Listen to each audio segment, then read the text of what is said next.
Welcome to the We Hack Purple podcast, where each week we meet a different member of the information security industry to learn about their jobs, to hear about their careers, and to hear how they did it.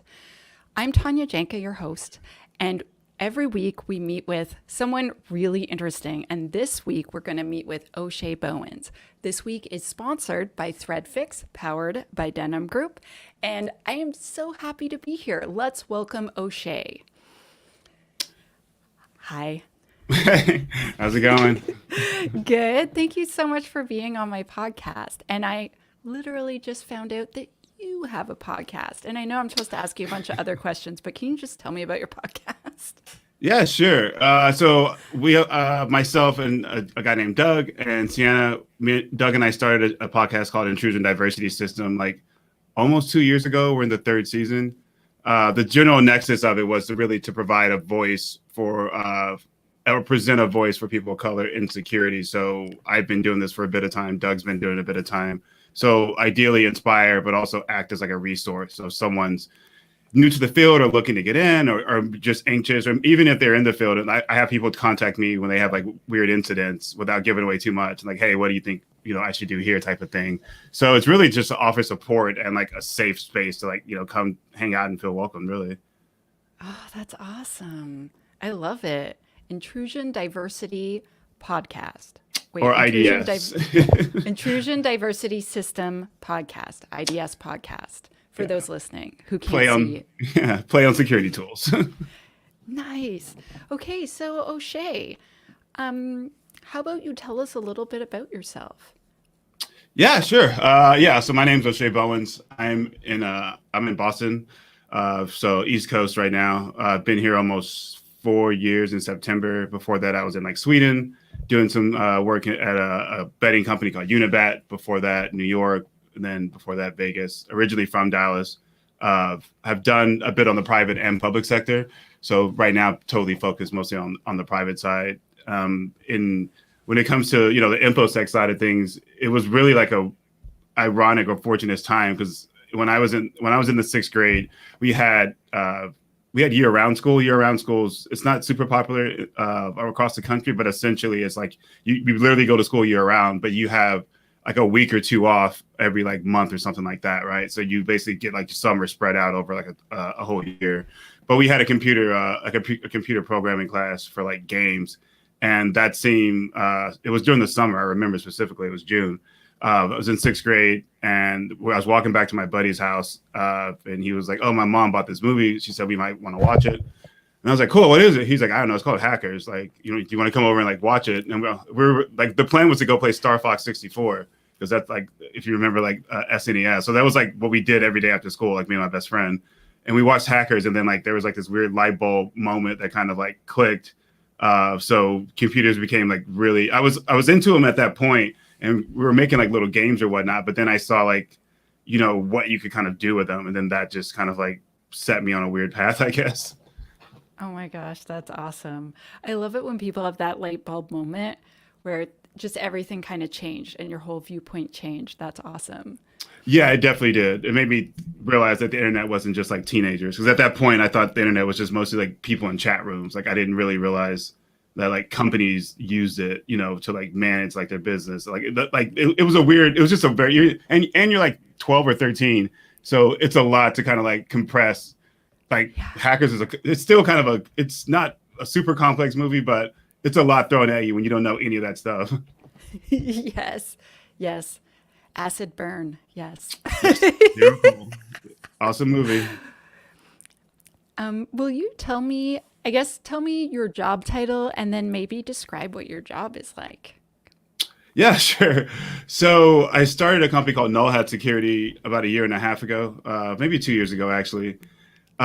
So there I'm the CEO of Null Hat. So there's a consultancy side in which I, essentially focus on the areas that I really like around like security analytics, like IR, threat hunting, like intelligence. Like those are the things I really like to do. I've always been more of a defensive. Well, once I became an adult, I kind of moved more towards like the defensive side of things. And as a kid, you're really just screwing around online and doing dumb things. But, you kind of come to like a realization that people get like arrested for that stuff. So yeah, and people actually go to prison. So at that time, it really sparked my interest, like thinking about how to actually catch people, because I never thought about that. So around the time I was like 18 or 19, that kind of kicked in. But I started No Hat specifically, one, to focus on the areas that I like, because I felt like, I still believe this thoroughly, like you're pretty much in control of like your reality. Like it's not, not to say, there's not outside influences that may be positive or negative on your life, but at the end of the day, like you're responsible for like your own world and the world you live in. So I wanted to just do what I wanted to do. And I also had this idea for a cyber range product. So I wanted to start building that. And now we're like going to release that, like trial periods over the next 2 weeks. So there, I'm the CEO. I also work at a company called Trimark Security, where we focus a lot on AD and exchange security. So the guy who founded Trimark, Sean Metcalf, really awesome guy, like just brilliant at AD and exchange, like one of the most knowledgeable people I've ever met in my life with those two. There I'm leading and building out a blue team service line. So it's really thinking about more defensive practices and turning that into like an offering. So like building that out kind of from ground up. So that's incorporating some of the things that I like to do with my company, but applying that to like Azure AD and like Exchange and actually Active Directory, like assessments. So it's two different dichotomies in a sense, but it meshes well together. So it sounds sort of like you have 3 full-time jobs. Is that? Yeah. I mean, I have a 3-year-old daughter and a wife too. So, 4. Yeah, I just manage my time fairly carefully. I'm usually up fairly late too. So, but I asked for this, so it wasn't like it was forced on me. Like I actually enjoy I enjoy what I do. Like I wake up pretty pumped, like to kind of go out and solve like weird problems.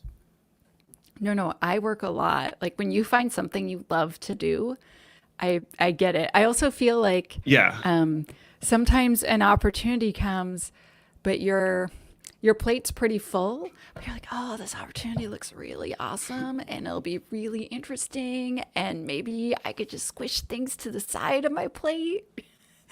It sounds like you're doing that.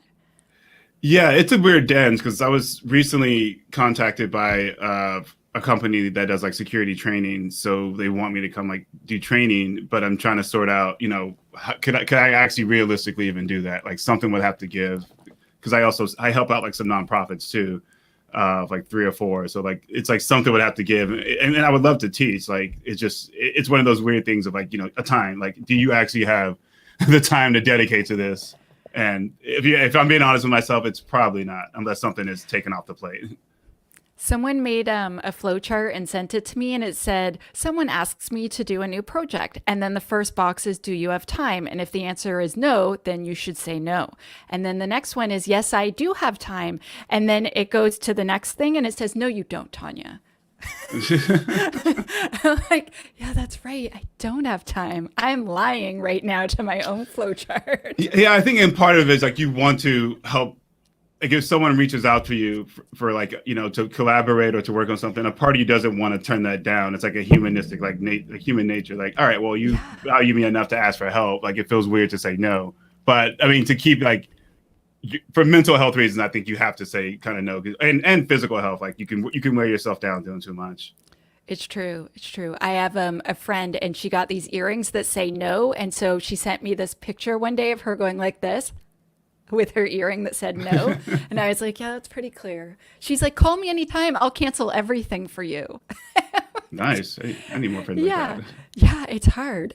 But can you tell me a bit more about the cyber range? Are you allowed to share? Or could you even tell us what a cyber range is? Because not everyone might know. Yeah, I'm gonna have to change the name.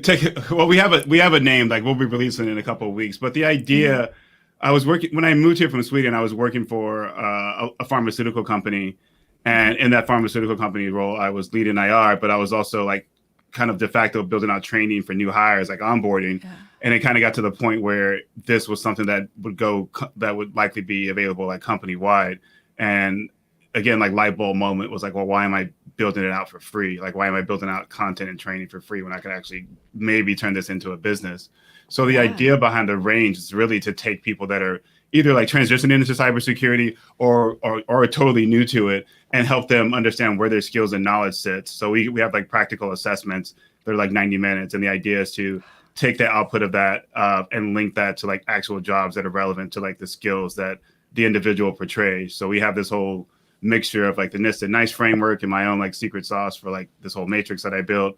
But the general consensus is to kind of eliminate this barrier of individuals trying to transition into cyber because maybe, you know, they don't have XYZ qualifications, right? In my mind, at the end of the day, it comes down like, can you do the work? And if you can prove that you can do the work, like with our product, if you can prove that you can answer questions on the assessment and actually receive like a high score, you know, we can use like some ML to link that to like the jobs that we know that are out there. And we're constantly scraping and comparing those jobs to our skill set modules. So we could say like, hey, you know, this belongs to this role. Like, you know, you would find more success there. So I think people will start to see that over the next like 2 to 3 weeks as we like slowly roll it out.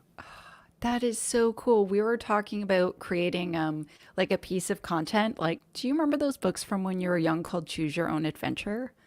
Yeah, those like 14, like they're like the square books. They're all square, but they're like short square ones. Yeah, I remember. Yeah, for like teenagers, and you would read part of a story, and then it would say, "Do you jump off the cliff or do you fight the bad guys?" And then you'd have to choose, and then you go to that page, and then you continue with the story, and you keep doing choices. And we wanted to do that, but for cybersecurity careers, Yeah. like, do you like breaking things? No. Are you good at fixing things? Are you willing to talk to other human beings, or would you rather be by yourself all the time? And like have it go through and be like, you'd probably be awesome at this, but make it sort of like a fun, silly game.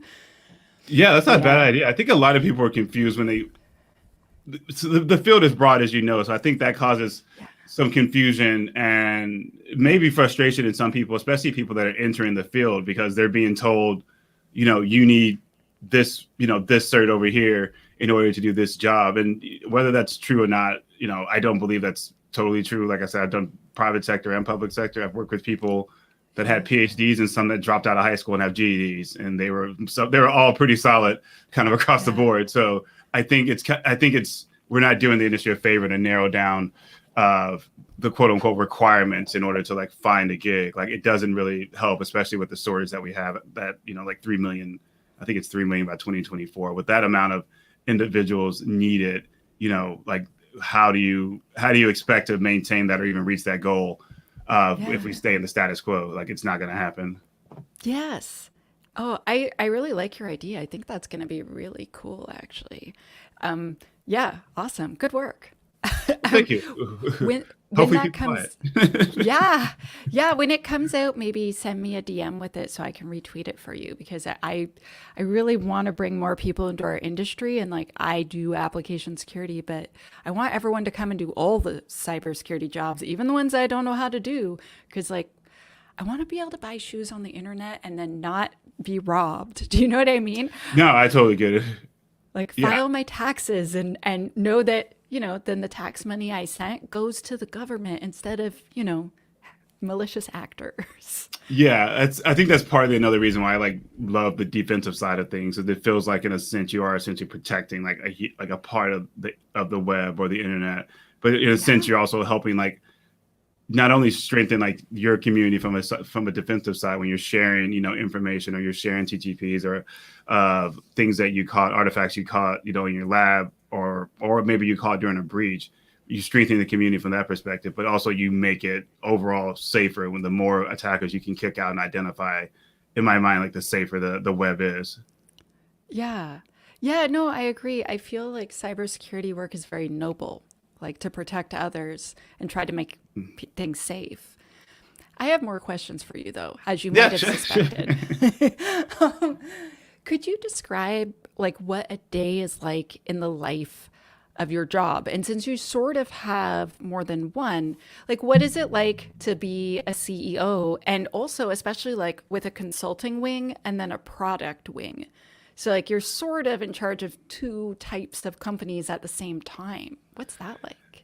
It's a lot of long hours, if I'm being blunt. So when you start off and you're alone, you know, like when I started to build the range, I was by myself. Now there's 3 other people, possibly 5 by the end of next week that'll be on board. But it's a lot of just really, I think one is like sacrifice, because you have to realize a lot of the things you did with your free time like that's likely going to be gone if you're going into business for yourself. Well, I mean, that may not be a requirement. I think to be successful, you have to do that. Like a lot of the things that maybe, going out and have drinks with your friends or like those type of things are likely going to have to take like a back seat as you like start to grow out the business.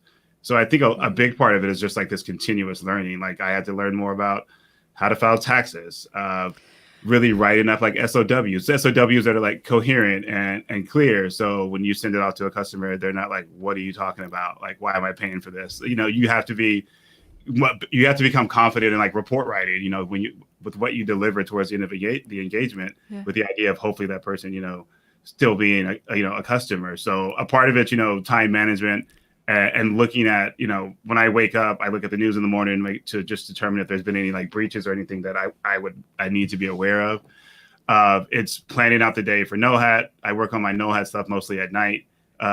That's mostly development of the range. If I have a customer, I'm usually following up with them, like maybe like in mid-afternoon, like 20 or 30 minutes. I have to be careful with my time because I'm also at Trimark Security.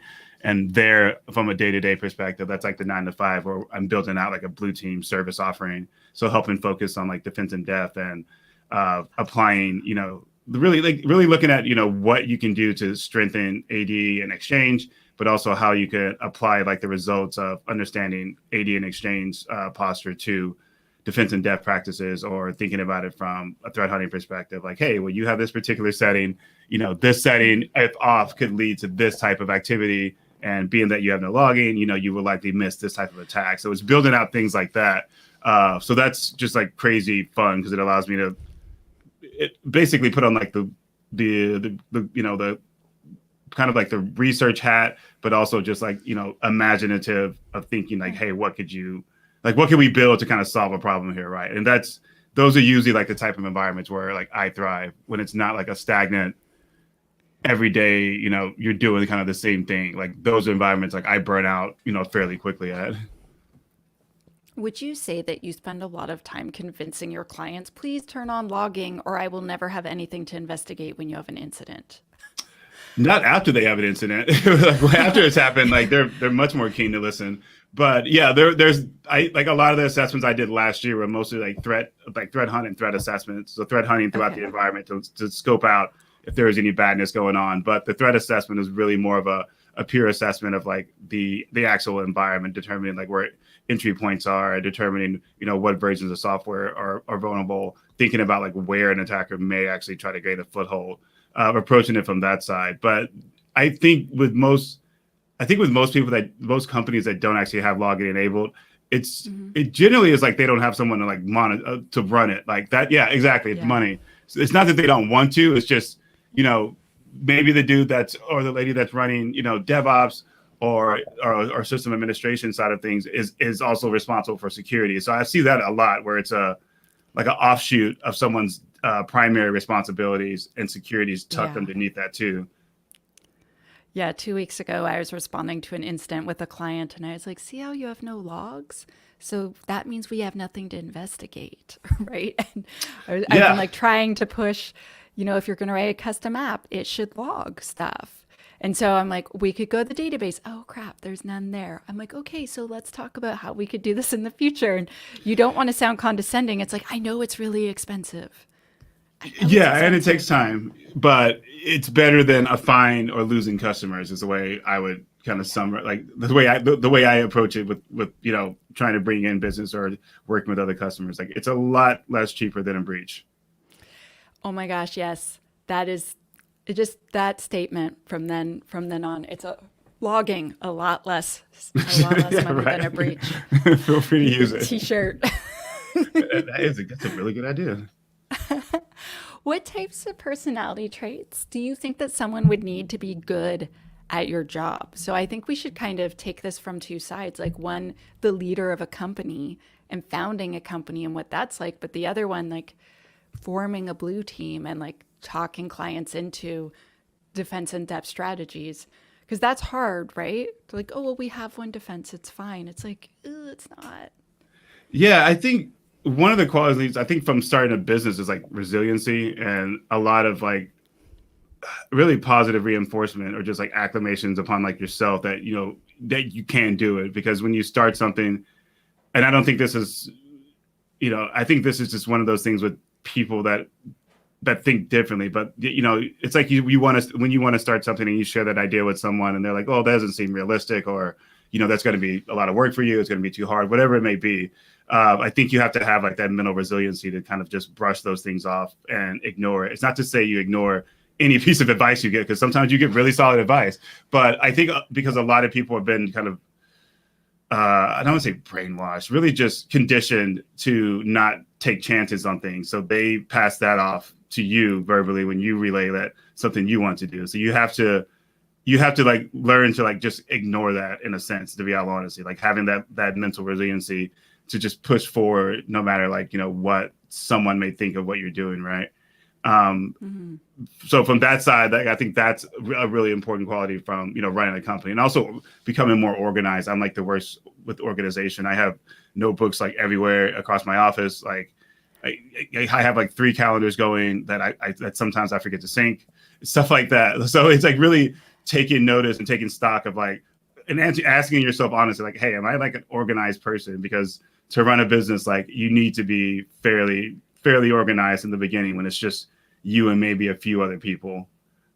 And thinking about that question from like the other side, like from like working at Trimark, I think a lot of it is really being imaginative. Like when you're building out, a service offering, or you're helping building out custom tools, you have to like you have to bring your true self to like that type of situation. Like you have to bring like your imagination, your creativity, obviously your technical chops, but it's really about, thinking, how can I build something that would be applicable across like numerous customer environments, or how can I look at some of the problems that, 1 or 2 customers are having and approach to building something that, 10 more customers would likely leverage, because they likely have the same pain points. So I think that part of it is, the creativity, the imaginative part. I mean, having the technical chops and understanding, a few different areas of IT are definitely going to help you. Like I started with, when I left, I went to school for like 1.5 years and dropped out, and then worked at a knock for like a telecom company. I think I was like 22, 23, but I was looking for a gig, but it was really hard to find a gig without like a college degree. And this was in 2010, maybe something like that. Yeah, maybe 2010. But the fact that, I was able to kind of like, it's a weird story. I got like the first security gig because I was working for a telecom company, and adjacent to I was working for AT&T in their knock, and adjacent to AT&T at the knock, AT&T's headquarters, was Metro PCS's headquarters. So it was like we were like literally like a couple feet from each other. And I was in the parking lot one day, and I met the security manager there, and I would basically like see him smoke like a cigarette in the courtyard from like my desk. So I'd like run down there and like bug him. And after doing that enough times, and him realizing like I don't even smoke, like he kind of like offered me like a junior level role. So that was, it was definitely worth it, because it took like 2 months to get that done. But it was a good learning. In reality, I look at it now, it's almost like trying to chase down like a potential client, like just constantly following up and just constantly probing. No, that's brilliant. I want to take a quick second to ask everyone that is watching to click the thumbs up button. And also, thank you for correcting us that the book was rectangular, not square shaped, for Choose Your Own Adventure. Oh, darn it. We were so close. But I want to thank ThreadFix. Thank you, ThreadFix, for being our sponsor for so many months in a row. They make the most stupendous vulnerability management system this side of the galaxy. And I invite our watchers, listeners, readers, everyone's to check it out. But I have more questions for you, sir. Besides Okay, I feel like you're a time management ninja by now. Like I know you said like maybe sometimes you have trouble with it, but it sounds like if you're doing so many huge, amazing things, it's more about volume rather than time management. But let's say someone wants to try to get a job like yours. And so we could talk about the blue team side and forming a blue team, and then also the idea of leading your own company, developing a product, and supervising a whole bunch of consultants. And what type of what type of training could someone do to try to get that job, or what type of maybe work experience that they could forcibly try to get Yeah. so that they could one day get there? Okay. From the work experience part, I think going into like I'll answer the work experience part first, but like from going into like from a blue teaming perspective, I think understanding one of the core pieces of like technology around either system administration or networking is still kind of key. I think you struggle if you don't have like those two basics down. I shouldn't say I think I know, because I've seen individuals and I was responsible for hiring individuals when I was working for like other companies that had like a crazy resume, like a bunch of certs, but they didn't really understand the core concepts of like networking, or you give them like you give them like malware to analyze, and then they were very used to kind of dropping something in virus total, and that being the end all be all of like what they needed to understand about that piece of like malware.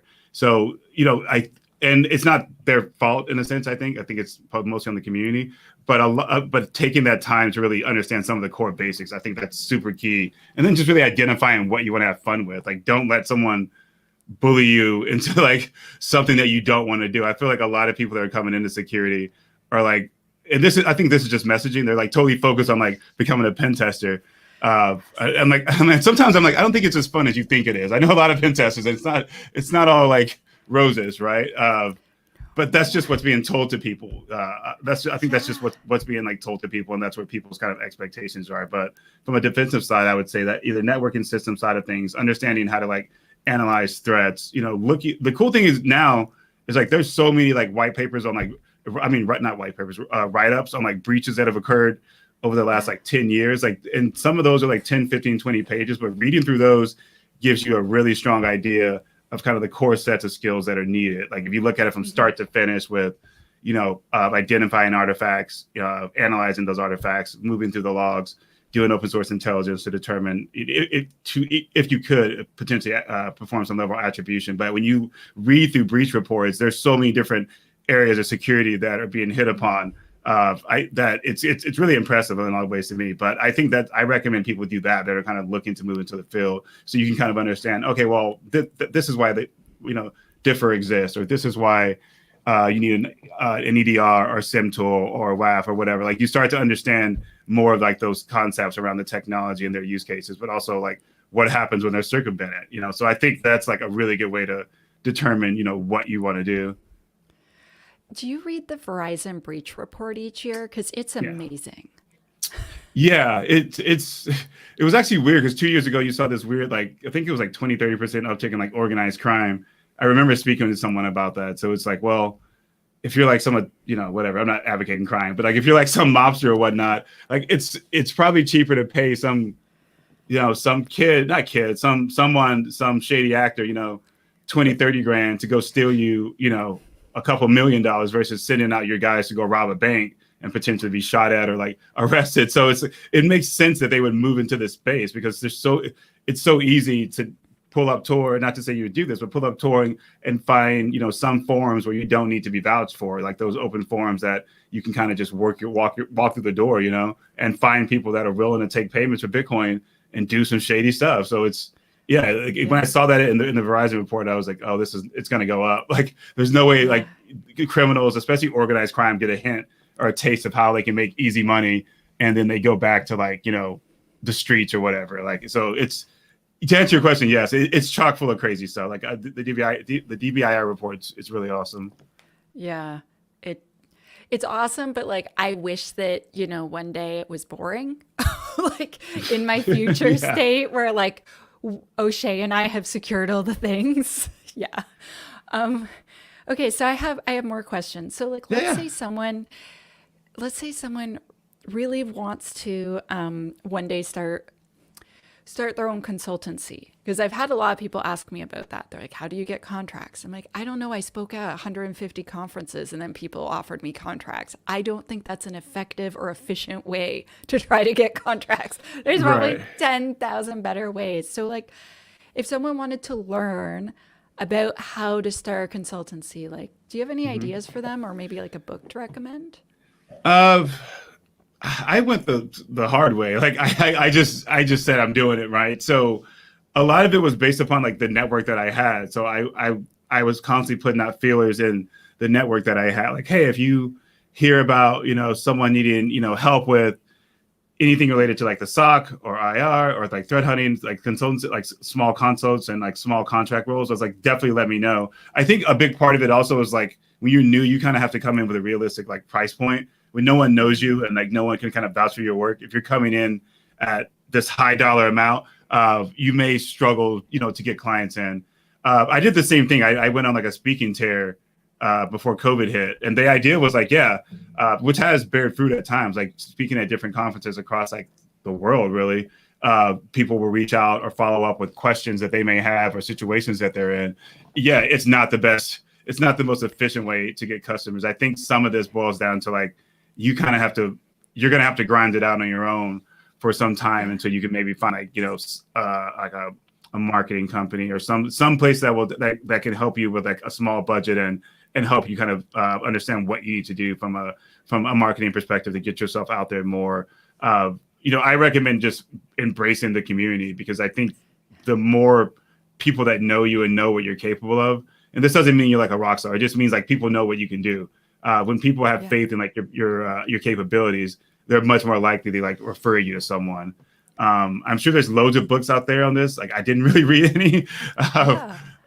I read, there's a book, there's actually like a workbook. I have it somewhere. Oh, it's right here actually.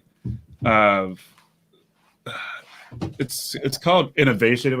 It's by like this two northeastern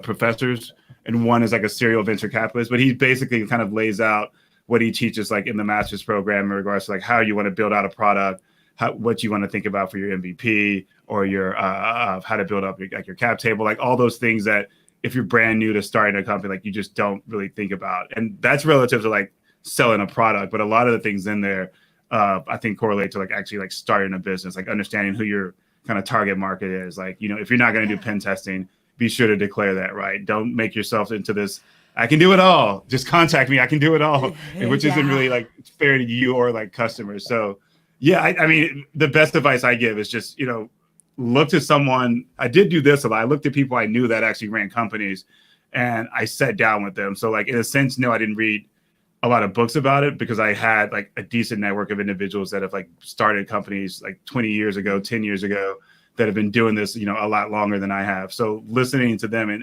and like actually taking their advice, it likely kind of supplemented what I would hear like or read in a book. This is awesome. I think all of this advice is great, especially the idea of like reaching out to your network. Sometimes I don't know if you've seen this, where someone needs a job, so they're like, I'm going to go network, and they go to a networking event, and then they just ask every stranger that they can to find them a job, and you're like, ooh. Could you give like any sort of advice about how to build a network? Yeah, I say look at the people that are doing what you want to do, right? Like if you want to move into pen testing, find someone that is, a fairly good pen tester, that's maybe published something on their own blog or on LinkedIn. I think a lot of people nowadays are publishing like posts on LinkedIn. So look for someone that actually is focusing in the area that you want to move into. And I think most people in security, there is a shyness to a lot of people in security, but most people are fairly kind of open. If you come to them with like, hey, I've done this amount of research, I understand that, digital forensic has these particular practices, and this is why it's needed. When you come to someone with like showing that you've done your own research and you can kind of answer why you want to do it, I think the conversation goes a bit further versus just kind of randomly pinging individuals, asking for like 30 minutes or an hour of their time, and not really coming prepared. Because I've had some young people do that to me, and it's like, I'd love to help you, but I don't know how, because I don't know what you want to do, and you're not telling me what you want to do, so I can't. Like I can't really do anything for you until you like, think about what you actually want. And then, I'm happy to make intros or, make a call for you, like whatever it may be. I think coming to it with like from an honest position of like, you want to learn from that person is a good way to play it. I feel like we're talking about mentoring, which is a topic that comes up a lot. In a sense, I think, but I think that the variance there is like the mentoring side of things. Like it's someone that you truly want, you truly want them to succeed, and you're willing to like invest, like your time into them, right? Like, if you see something there that like, hey, they're dead serious about this. This isn't, them dipping their foot in the water. Like, they're diving in, and those are the people like I'm happy to like set aside time with, and walk through things. And I do that, but sometimes you run across those that are just like, well, I read that you can make a lot of money in cyber, and I found you online, so I just want to know like what do you do? I'm like, okay. I remember a guy writing me from a place I used to work, and he's like, yeah, I want to get into cyber. Like, how did you do that? Could you just like tell me the steps? And I spent like an hour writing up like this huge long list of all the things I did and like links to places where he could get training and all of this stuff. And then he wrote back, oh, I thought you could just run a scanner and click some buttons and make $10,000 a week. This sucks. And I remember thinking, I just spent so much time writing that Yeah, up right? It's an hour that's not coming back. I know. I was just like, yeah. So I try to find out if they're actually interested or not for real first. Yeah. But that brings me to the next question, the cheese question. So O'Shea, this question came out of, you start talking, you do your podcast, and eventually the question is, does your job pay well? But a lot of times guests will think I'm asking them to say how much money they make, and that's not what I mean. So I compared it to myself when I was a software developer. And the first time I went to the grocery store, and I was like looking at these two types of cheese, and I was like, oh, these both look really yummy, but I'm only allowed one because, budget. And then I realized, oh my God, I make enough money now. I can buy both cheese. And I was just like, oh my gosh, I'm going to buy both cheese. Like, I just like realized that my grocery budget had changed. And it was like the moment that I felt I'd made it, if that makes sense. And, Yeah. and I've had people say like, oh, but you're a startup founder. Don't you have $100 million? I'm like, no, I'm mostly broke. Facts. Yeah, straight facts. But does being a blue teamer and like running blue teams, is that a high paying job? It when you're running your own company, it can be, but it could also, with the consultancy side, it can be feast or famine, honestly. Like, there's dry spells where you may not have a customer for like 2 months or something like that. There's also times when, if we're being honest, like you may have to kind of readjust like what your pricing structure is. I think that was like a moment for me when I realized I could go up in price, that I was making progress, because like people were willing to pay the higher price in the first year I did business, and what that price point was, and moving that up. So that was when that moment happened, I started to realize, okay, well, there are people willing to pay more because of what you're offering, but also it's what, you being available to them.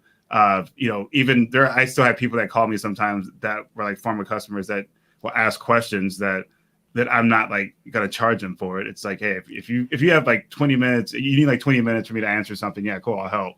If it's like 20 hours, that's a totally different story. But 20 minutes and making yourself accessible, and ensuring that, ensuring that you can communicate, really. I think that's those are the factors that drive into like that kind of make up the salary side of things. I think when you start adding all those things together, you can make a comfortable life for yourself. Like, I'm not hurting, I guess, I'm doing okay, I guess, it's I think it's one of those things you have to be sure, like, is it worth it for you though? Like, don't fall into like a role just because it's nice money. Like, are you actually going to grow in the role? Because you could get a great job and get paid a decent amount of money, but you may not learn anything outside of that. I think about like the people that run like Solaris and like some of the old mainframes. It's like they've been doing it for like 30, 40 years, but do they really love that? Some of them don't, but they're like, well, there's only like 100 of us in the country, so we can charge whatever we want.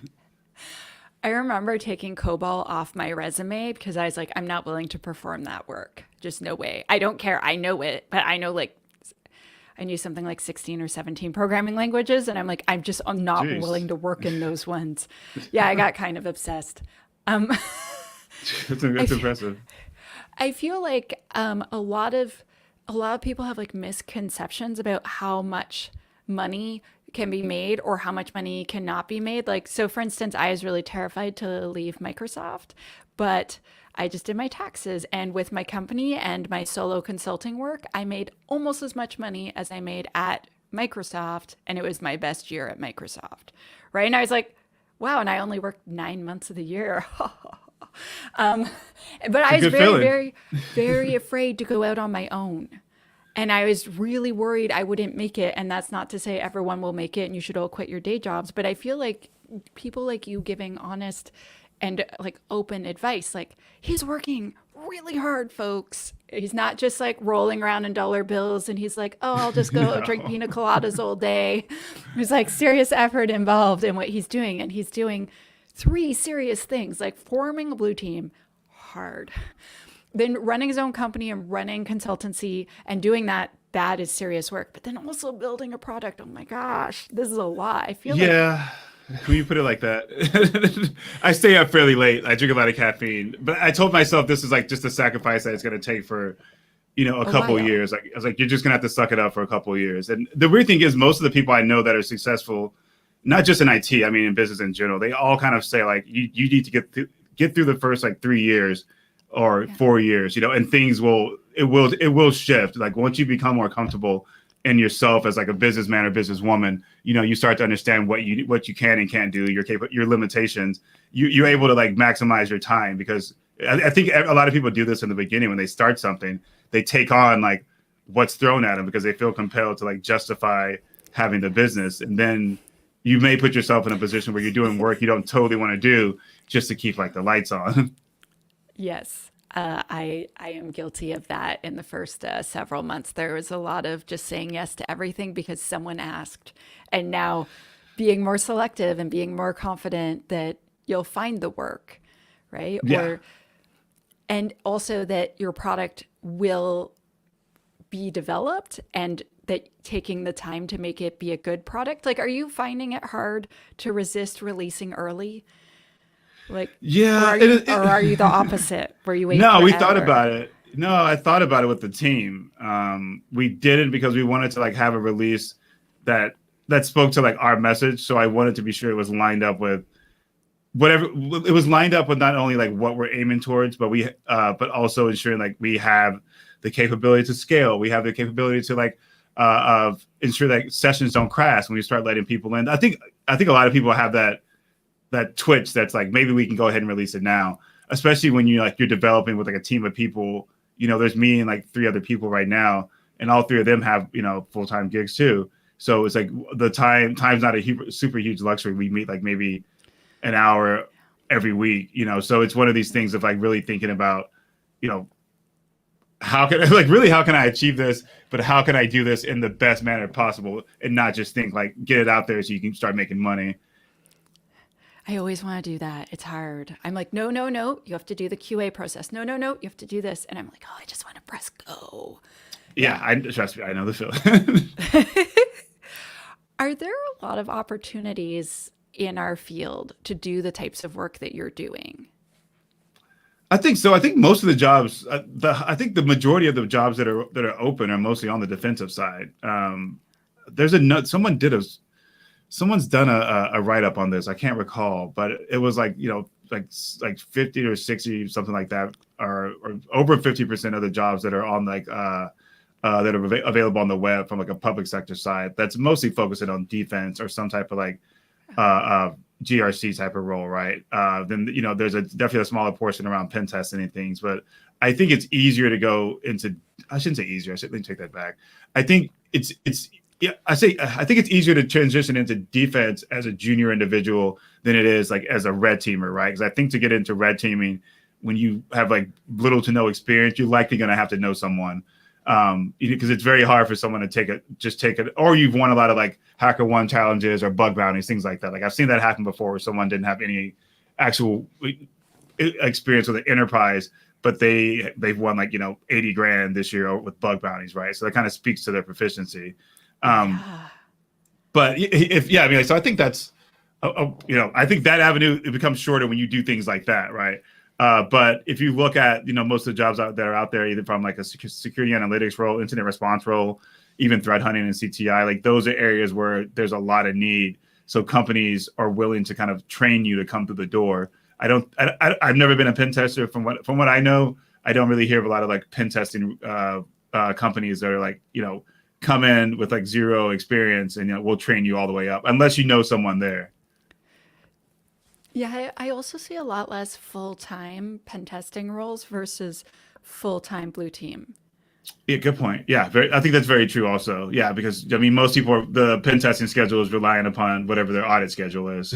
So, or their, compliance schedule. So if it's PCI, it's quarterly, right? So is the company going to pay someone to work internally to continuously find things that they have to fix and actually document and have a record of? Like, probably not.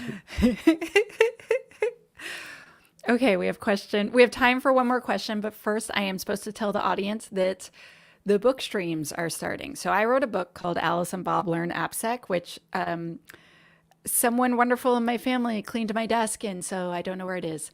It's behind me. It's right there. So I wrote a book about AppSec, and it's called Alice and Bob Learn Application Security. And at the end of each chapter, there are questions. There's questions about the chapter, but they're open-ended questions. And so myself and friends, so Ron, Haroon, and Ray and I, on this Saturday, March 20th, from noon until whenever we're done, are going to be streaming on the YouTube channel for She Hacks Purple. So it's youtube.com/She Hacks Purple. And you can join us, and it's free. And basically, just a bunch of security experts sitting around talking specifically about security fundamentals. 4 weeks from then, we're going to be talking about security requirements, and I'm going to have a bunch of awesome human beings on, including my friend Nancy Garishe from the OWASP DevSlop show, and other awesome humans as well. But I'm just really excited to have Nancy because we're besties. And it's going to go on and on and on. So if you want to sign up for invitations, a schedule, etc., just go to aliceandboblearn.com and everything should be there. You join the mailing list, we'll invite you, we'll send you reminders and all the stuff. Also, I'm really glad someone was happy that we asked the cheese question. Okay, back to O'Shea. Sorry, I have to do a certain amount of marketing or I'm in trouble. No, all good. Okay, so this is a very hard question, O'Shea. It's very hard. Okay, so what do you like best and what do you like least about your jobs? That is hard. I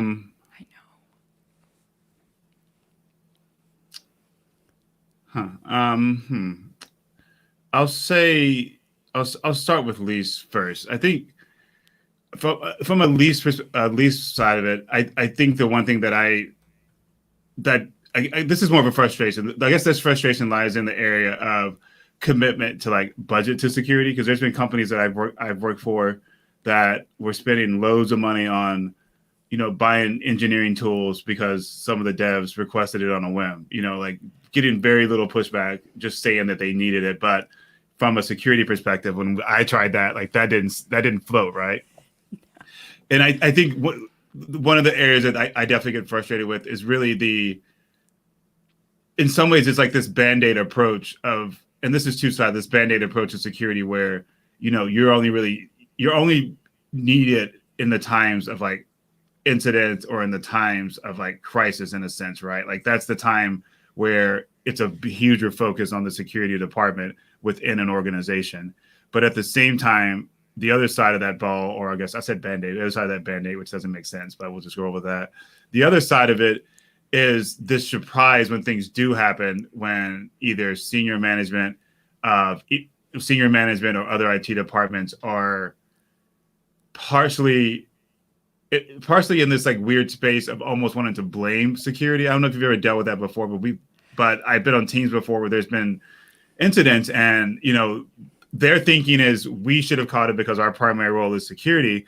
Our thinking is we gave you recommendations based on either best practices or identified vulnerabilities that you let sit for, and it wasn't intentional. Maybe you only let it sit for 60 days and you had a 90-day plan to clean it up. But within that 60 days, someone else found it, right? So it's really this weird dichotomy of like, okay, well, how do we bridge that gap? And I think this has become more common, but how do you bridge that gap of realistic expectations from the security team, proper funding for a security team, and then continuous communication and engagement with them? So I think in order to be effective, not only as like a practitioner, you need to understand that those three worlds, but as a person leading a team, you have to essentially put on like all those hats and try to bring everyone to the same room. Because if it's segmented out and security is in the middle, the way I look at it is when things go bad, they pretty much close in on you. So you're in the middle and all of a sudden the room becomes a lot smaller because they're looking at you in regards to like why this happened, right? And it's not to say, anyone's, like, it's not to say that happens. That's a common concept. Like, I don't want to scare people that are looking to move into security, but it is something that happens within organizations, because you have to think security is still fairly new. Like, there are people who were working with, Windows NT or something like that are still in some like admin or administrative like management roles, and they didn't have to deal with this for like 20, 30 years. And then, now this is kind of front and center, and they're having to play catch up. So that can be an uncomfortable position, which I understand if you haven't had to like really deal with security practitioners or deal with like a security program, why you would be standoffish against it. Because you're thinking, with my knowledge, I know what I'm doing. Nothing bad has happened. But from a security practitioner's knowledge, it's like it could. Like, that's what we're trying to prevent. So to answer the other part of the question around what I do like, I think it's, ironically enough, it's kind of like the attackers that keep it interesting. Not to say I want them to be successful, but at the end of the day, it's a lot of like chasing them down and understanding how they're actually committing some of the actions that they're responsible for. Like, how they're doing that is really intriguing to me. Like, how someone comes up with an idea to write, malware for a specific banking or financial institution, specifically targeting their environment, and then literally from start to finish completes that, has the goal to like spin up, an IRC room, go grab some other people to help them pull out this campaign, set up fake bank accounts, set up fake IDs, get the money mules, do all these things to get like a couple $1 million. That stuff it's impressive in a lot of ways. You look at some of the ways that some of these dudes are just really organized when it comes to like the campaigns that they commit to. It sucks because you have to deal with that, but it's also one of these things that it forces you to stay fresh. Like, you really can't just rest, and that's the part I really like. Like, always learning, right? Continuous learning. Yeah, exactly. I think that's pivotal to maintain a career too. Like, if you're not continuously pushing yourself, I can't recall where I read this, but it was like, you should be comfortable being uncomfortable. Like, that's when things are kind of going right for you. Like, the more uncomfortable you are, then you don't feel like you need to flee that situation. You're likely going in a positive direction because you're not letting the fear part of your brain kick in. This is so good. This is all really good advice. Thank you, O'Shea. No problem. Thank you so much for being on the show. I have to wrap up now. I really appreciate it. Is there anything you would like to promote? So, for instance, if there's a website, or if you want to mention your podcast again, this is your chance. Yeah, sure. Definitely check out Intrusion Diversity System podcast. We typically run every Thursday. There's a Spotify. You can find us on Spotify, Apple, on the Apple Store and iTunes, and then there's the YouTube channel where we're dumping our video sessions. And over the next 3 weeks, I'll be posting more news about the range. So I'll keep it on the DL for now, but just look out for some of the posts around the product that we're releasing. I'm super pumped about it because I think it's going to help change some of the industry and the way we approach finding people and talent. So I'm really, really excited about it. Me too. I can't wait to see it. Thank you. Not a problem. So much thank you for being on the We Hack Purple podcast, O'Shea. Time Not a problem. Say Thank you for having me. Welcome. All right. See you later.